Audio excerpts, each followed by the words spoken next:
Hi, this is Matthew Whiteford. I'm the pitmaster up at the Abbey Resort in Lake Geneva, Wisconsin. What we're going to do today is shoot a video documenting just ingredients that we use in building barbecue sauces.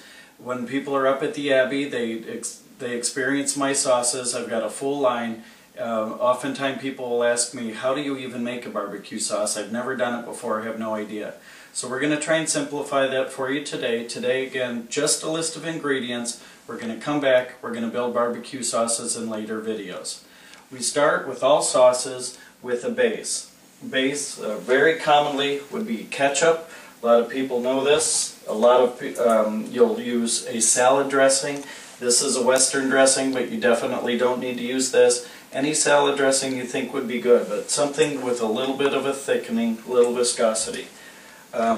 Once you have a base set up with a paste of sorts, then we move into the sweet.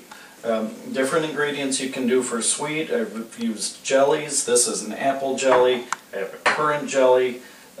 Certainly honey we have in most everybody's cabinets. One of my favorite ingredients is a sugar cane syrup. I found this in the rum aisle of the liquor store. It's actually one of my favorite ingredients to use at home. You can use corn syrups. There's either a dark corn syrup, a light corn syrup. Molasses is very commonly used. This is a real fun one I found the other day. I'll encourage you all to do the same. This is an organic raw blue agave. I found this in the store. I just thought it looked interesting. It looked like it would be sweet. I bought it, I tasted it, I loved it. Very important part of what you're doing in your cooking. Find things, if you see something interesting at the store, just buy it. If you don't like it, fine, you're out a couple bucks. If you love it, like I've done a couple times here, you're going to come up with something really great to use. Once we get through the sweeteners, I like to counteract that with acidity.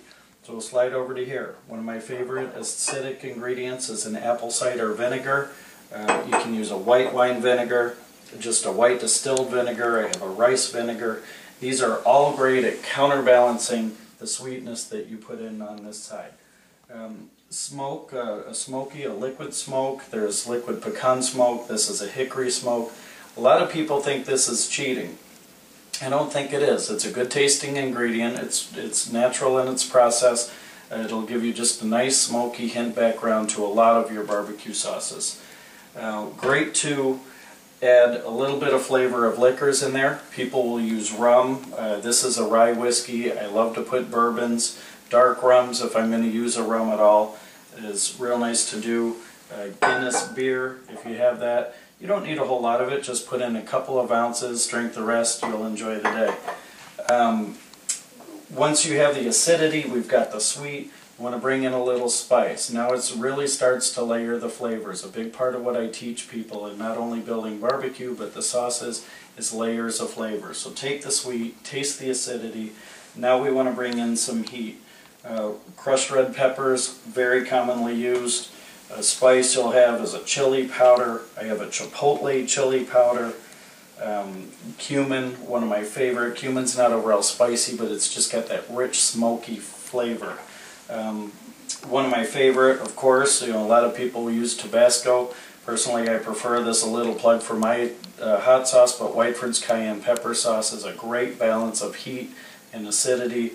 Makes a great additive into barbecue sauces if you want to put in just that little bit of spice. Other kind of funny ingredients people will use, believe it or not, coffee. Espresso works especially well with a real fine blend. Not a lot of it, but it just gives you a little bit of a background.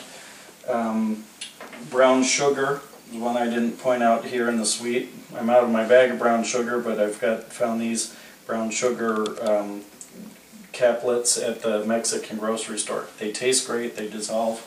Whenever you're building a sauce, be sure to put some water in too. I didn't put water up on here, but you're going to play an experiment, use little balances and blends of all these different, or some of these ingredients. By no means do you use all of these, you're just going to use a little bit here, a little there. Taste your sauce. If you think it needs more seasoning, add more seasoning. If you need more heat, add heat. Take heat away. Sometimes you'll have to dump them down the drain. If you do, that's okay. Just keep experimenting and practicing. If you keep loving your barbecue, it'll keep loving you. Can't wait to see you next time. We're going to build some sauces next.